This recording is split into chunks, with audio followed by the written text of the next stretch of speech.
Even if you've only been in crypto for 5 minutes, you'll have heard of Ethereum.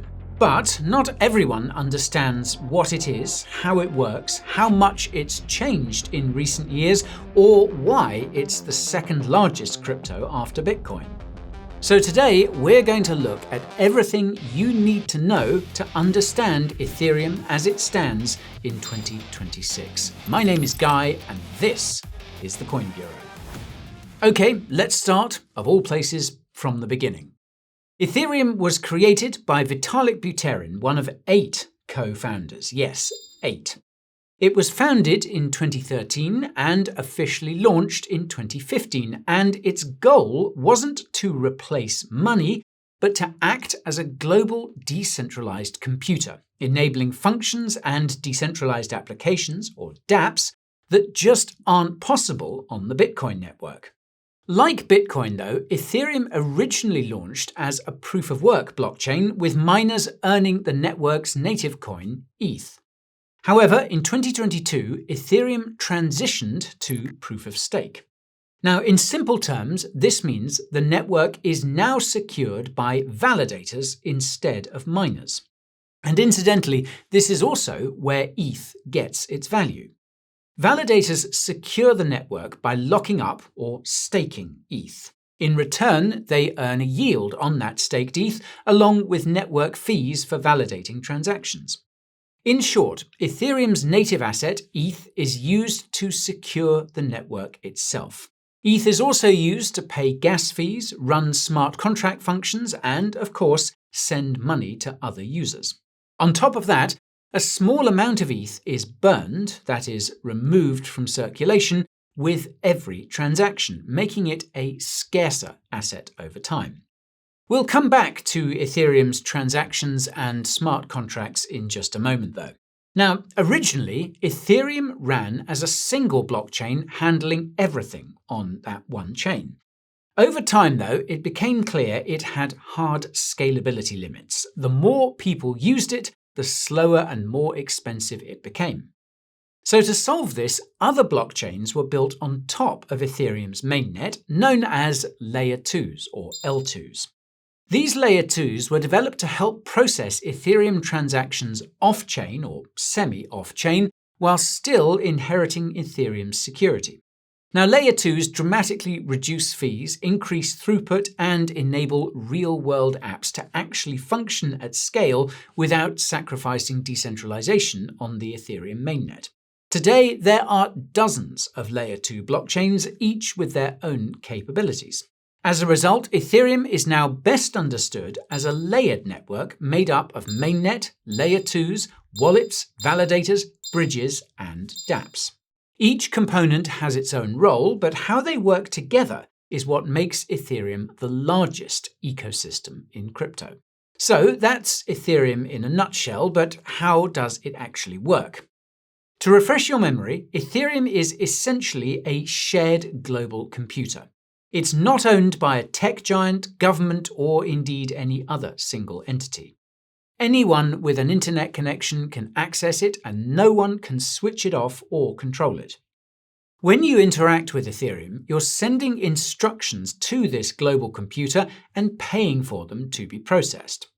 That payment is made in ETH, Ethereum's aforementioned native currency, and ETH is essentially the fuel that powers the entire ecosystem. Every time you send a transaction, swap tokens, or use an application, you pay a small fee in ETH. These fees are called gas, and they reflect how much computational work your transaction requires. Now, remember how I said that Ethereum was slow and expensive? Well, to some extent, that is still true.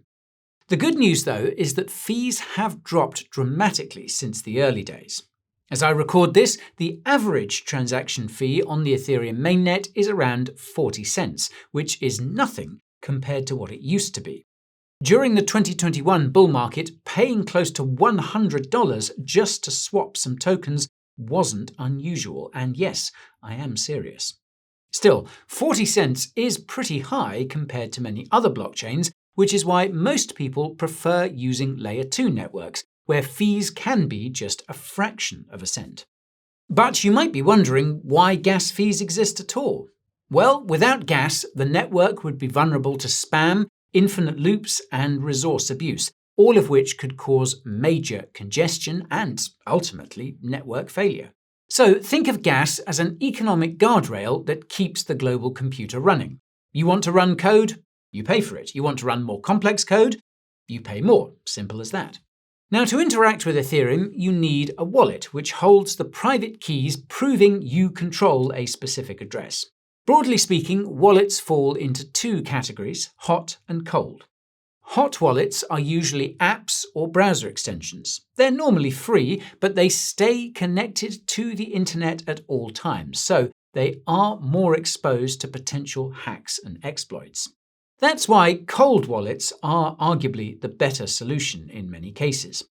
These are hardware devices that keep your private keys safely offline, protecting against those same risks. Yes, you have to pay for one, but they're not very expensive and are probably the best investment you'll make throughout your crypto journey. Think of the cost as an insurance policy, worth every penny. The real magic of Ethereum, though, is smart contracts. In a nutshell, smart contracts are self-executing bits of code that run on Ethereum automatically without human intervention. There's no company processing your request and no employee clicking approve. Just code that runs without question. Now, smart contracts enable something awesome called decentralized finance, or DeFi. DeFi lets you do many of the same things you'd expect from a centralized exchange, but without the middleman. So, instead of sending your tokens to an exchange, trusting them with your funds, and waiting for them to process your trade, a smart contract handles everything in a single transaction. If the necessary conditions aren't met, then nothing happens and your funds are returned. If those conditions are met, however, the transaction executes. Either way, counterparty risk is massively reduced. In any case, Ethereum may be slower and more expensive than most, but it's also the most secure smart contract blockchain out there. Its capabilities are second to none, and the fact that it's never suffered a major outage since launching in 2015 says a lot. That's more than you can say for many of its competitors. Now, Ethereum's strong track record is exactly why it's home to a massive chunk of the DeFi ecosystem, a huge number of stablecoins, and the largest share of the broader crypto market. Even with growing competition, there's no sign of it being overtaken anytime soon.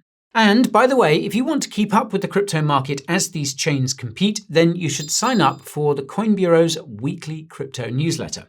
That's where our research team breaks down the biggest stories shaping the crypto market and highlights key catalysts for the week ahead.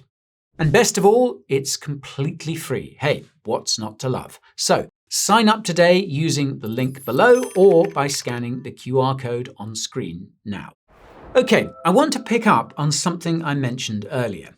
One of Ethereum's biggest problems has always been scalability, since it's historically been slow and expensive. Ironically, this is a result of Ethereum's own success. As more crypto projects and tokens have launched on the network, more users have been attracted worldwide. As a result, each user is effectively competing against other users to have their transactions approved by validators. However, only so much transaction data can fit into one block, so these blocks start to back up. This creates long transaction queues, hence why Ethereum is slow, and the only way to be prioritized is to pay more for gas fees, hence why Ethereum is expensive. But here's the problem. Every blockchain has three major focus points: security, decentralization, and scalability. The catch is that it's impossible for all three of these things to thrive at the same time. It's something that Ethereum creator Vitalik Buterin has dubbed the blockchain trilemma, and Ethereum is no exception. For context, Ethereum is extremely decentralized with hundreds of thousands of validators globally. This also makes it secure, since it'd be very difficult for attackers to manipulate those validators. However, having a system spread across so many machines also leads to slower performance. Decentralization? Check. Security? Check. Scalability? Well, not so much. So, how do you scale a decentralized network without making it less decentralized? Well, Ethereum's answer is rollups. Here's how they work. Instead of executing every transaction directly on the Ethereum mainnet, a rollup takes a large batch of transactions, processes them as one rolled-up transaction on its own separate network, then posts a summary back to Ethereum. This way, the Ethereum mainnet, the layer 1, doesn't need to verify every individual transaction. It just needs to confirm one transaction summary. This also makes layer 2 transactions much faster and cheaper than they are on the layer 1. Notably though, layer 2 blockchains inherit their security from Ethereum, so it's the best of both worlds. Now there are lots of layer 2s out there and each one works differently. Broadly speaking though, there are two main types: optimistic rollups and zero-knowledge or ZK rollups. Optimistic rollups, like Arbitrum and Base, are optimistic because they assume transactions are valid by default and only run a verification process if someone raises a challenge within a set window. ZK rollups, like ZK Sync and Starknet, take a different approach, generating a cryptographic proof for each batch of transactions that confirms they were executed correctly. Ethereum doesn't need to check each transaction one by one. It just verifies this single proof along with a small summary of the results. Now, both approaches work and both are in active use. ZK rollups are seen as more effective but are far more complex. As such, optimistic rollups dominate by sheer volume. Specifically, 3 optimistic rollup solutions, Base, Arbitrum, and Optimism, currently process nearly 90% of all Layer 2 transactions. As for Ethereum itself, it hasn't been left behind, it's simply evolved its role. Rather than being the place where every swap and transfer happens, Ethereum is now best understood as a settlement and security layer where rollups post their data. And this brings us to Ethereum's user experience. And honestly, for most of its history, actually using Ethereum was pretty painful, even for those who knew what they were doing. Thankfully, though, Ethereum's user experience in 2026 is far better than it once was, with multiple upgrades bringing major improvements. These upgrades take the form of hard forks, which are basically simultaneous upgrades to Ethereum's consensus layer, called the beacon chain, and its execution layer. For context, one of the biggest upgrades to Ethereum was the merge in September 2022, marking Ethereum's transition from proof of work to proof of stake. As a fun fact, the merge was such a huge technological achievement that it was even compared to rebuilding the engine of an aircraft mid-flight. And yet, it was carried out without a hitch. Anyhow, these hard forks are major upgrades to the Ethereum mainnet that incorporate multiple Ethereum Improvement Proposals or EIPs. And best of all, these EIPs focus on both network scalability and revamping the user experience to make Ethereum as competitive as possible. One of these major upgrades was Pectra, rolled out in May last year. It introduced 11 EIPs focused on network performance, validator deposits, and changes to how data blobs are handled. And for those wondering, blobs are basically cheap data packets that Layer 2s attach to mainnet blocks. They're a bit outside this video's scope, but the point is that Pectra improved how these blobs work, making Layer 2 rollups even faster and cheaper as a result. But perhaps the most exciting change was EIP 7702, which had a major impact on Ethereum wallets. It introduced something called account abstraction, allowing wallets to temporarily act as smart contracts during transactions. This lets them run custom code, unlocking new possibilities like more secure transactions, gasless transactions, transaction batching, and improved recovery options. Now, another major Ethereum hard fork that brought major improvements to the user experience was the Fusaka upgrade, which was rolled out in December last year. Fusaka is Ethereum's most recent upgrade and brought 13 EIPs that built on the Pectra upgrade to make Ethereum even more scalable. The EIP in the spotlight this time was EIP 7594, which introduced peer data availability sampling, or peer DAS. It's not quite as sexy as the EIPs introduced in Pectra, but it was just as important. That's because it's essentially the holy grail of scaling. Instead of downloading an entire data blob, Fusaka made it so validators only need to download a slice of it to confirm it exists. This reduced the amount of data that a node needs to download by roughly 87%. This also means that Layer 2s can now post more frequently to the mainnet at just a fraction of the cost. But that's not even the most exciting part. The upgrade also introduced the first ever Rollup improvement proposal, or RIP.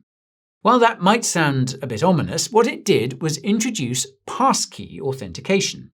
This means you can now use biometrics like your fingerprint or facial recognition to authorize transactions. Now, collectively, these upgrades have reduced barriers like high fees and complex key management while making Layer 2s even more efficient than they already were. Now, these changes don't just help current users, they also ensure that future adopters won't be put off by clunky user experiences or high fees. And today, Ethereum isn't such a nightmare to navigate anymore. In fact, it's becoming fairly seamless. So then, this raises the question of what Ethereum's 2026 roadmap looks like. Well, the next hard fork upgrade is Glamsterdam, which sounds like a music festival with far too much glitter involved. It's scheduled for the first half of this year, and with not much of that left, that suggests it could happen very soon. Now, in a nutshell, Glamsterdam sets the stage for future upgrades focused on improving Ethereum's Layer 1 scalability. And to do this, Glamsterdam will introduce a concept called parallelization, which isn't the easiest thing to say after a few drinks. But what does it actually mean? Well, right now, Ethereum processes transactions one after another, like cars in a single lane. Glamsterdam changes this so multiple transactions can be processed in parallel, so like multiple lanes. This will make the network faster, even during busy periods. Then, after Glamsterdam, comes the Hegota upgrade, scheduled for the second half of this year, most likely around Q4. Hegota follows Glamsterdam on Ethereum's roadmap, shifting focus from block production to statelessness and state expiry. It's a mouthful, but in simple terms, this means Ethereum nodes won't need to store the entire blockchain history anymore. Much more efficient, in other words. Beyond these upgrades, though, developers are already considering how Ethereum might evolve through the rest of this decade. In February of this year, the Ethereum Foundation, the non-profit coordinating Ethereum's development, put forward a so-called straw map, essentially a roadmap exploring possible future directions rather than committing to anything concrete. Now, essentially, this straw map outlines 5 different goals, each one being very ambitious. So, these goals are near instant transaction finality, dramatically higher throughput, built-in privacy features, increased interoperability between Ethereum and its Layer 2s, and quantum resistance features. These are all huge targets that would make Ethereum more scalable while preserving its longevity. More importantly, though, these pathways would essentially make Ethereum the most capable blockchain out there, setting it leagues above even its top competitors. And intriguingly, this comes shortly after Vitalik Buterin suggested that outsourcing Ethereum's scalability to Layer 2s doesn't make sense as a long-term solution. Instead, he proposed a more balanced approach focused on both the base layer and the Layer 2s supporting it. Whatever the case, though, Ethereum is set to change significantly before 2030, and these changes sound very bullish. So, where does this leave Ethereum in 2026? Well, the answer isn't as clear-cut as you might think. Ethereum continues to dominate the radar of both retail and institutional investors, and the chances of it being overtaken feel increasingly unlikely. However, there are still some significant unresolved issues. Let's start with the bull case, since it's the most obvious. Right now, Ethereum controls around 52% of all total value locked, or TVL, across the entire DeFi ecosystem, and that's not even including its Layer 2 ecosystem. That dominance is hard to ignore and points to real adoption from institutional investors. It's a similar story with stablecoins, where just over 50% in circulation live on the Ethereum mainnet. And Ethereum dominates again with tokenized real-world assets, or RWAs, accounting for 53% of the market share. Put simply, Ethereum remains central to DeFi, stablecoins, and RWAs, and the reason is simple. Ethereum may not be the fastest smart contract blockchain or the cheapest to use, at least not yet, but it is the most secure. And that's what institutions value most. They don't mind paying a bit more or waiting a bit longer if it means their funds are better protected. However, Ethereum also faces important challenges, and one of the biggest is liquidity fragmentation. As Ethereum has scaled using Rollups and Layer 2 networks, assets and users have spread across many different chains. While this improves performance, it can make the user experience confusing and inefficient. Moving funds between networks often requires bridges, which add complexity, cost, and security risks. For beginners especially, this fragmented landscape can feel overwhelming compared to simpler, more centralized platforms. And to make matters worse, Layer 2s are inherently centralized. Remember what we said earlier about the blockchain trilemma. Layer 2s are obviously scalable and inherit the security of Ethereum.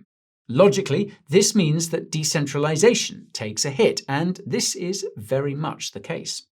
That's because most Layer 2s are able to gain their high performance by running on just a single sequencer node.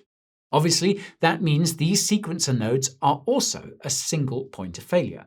And some have even argued that this technically makes Ethereum itself more centralized as a result. An even larger risk is where market demand ultimately settles. If users and traders increasingly prefer centralized DeFi platforms, or CDeFi, or if they prefer private chains or standalone networks like Hyperliquid, then Ethereum could still shape the industry's technology without capturing much upside. In that scenario, Ethereum's ideas and standards might be widely adopted, but activity, fees, and profits could flow elsewhere.